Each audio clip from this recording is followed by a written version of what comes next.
Le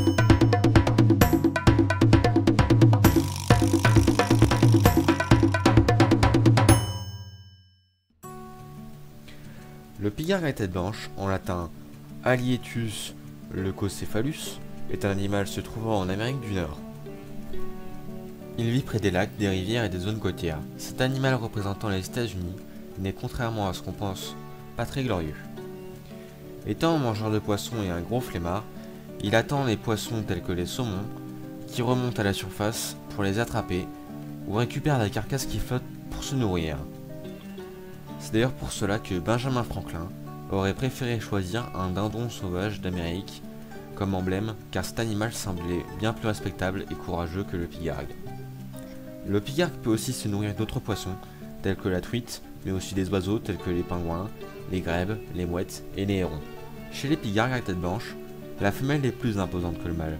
Elle pèse 6 kg, a une envergure de 2,20 m et une longueur de 1,10 m, alors que le mâle pèse 4 kg pour une envergure de 1,80 m et une longueur de 85 cm. Ces animaux vivent environ 20 ans.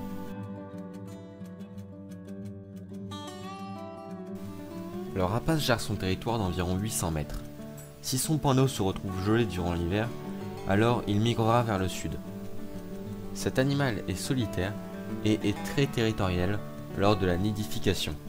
Le nid servira plusieurs années, faisant jusqu'à 4 mètres de profondeur pour 2,5 mètres de diamètre et pèsera 3 tonnes.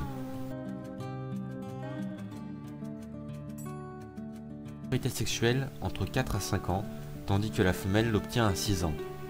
Pour séduire la femelle, il fait une grande parade avec de multiples descentes, piquets et autres acrobaties. La parade se finit quand les deux oiseaux se tiennent par les serres et se laissent tomber dans le vide avant de se lâcher au dernier instant.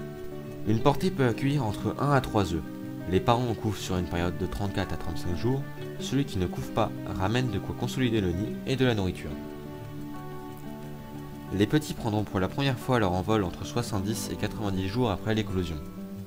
Avant d'atteindre leur maturité sexuelle, les jeunes gardent un plumage marron tacheté de blanc. Si le partenaire meurt ou si les deux amants n'arrivent pas à avoir d'enfants, alors ils peuvent changer de partenaire.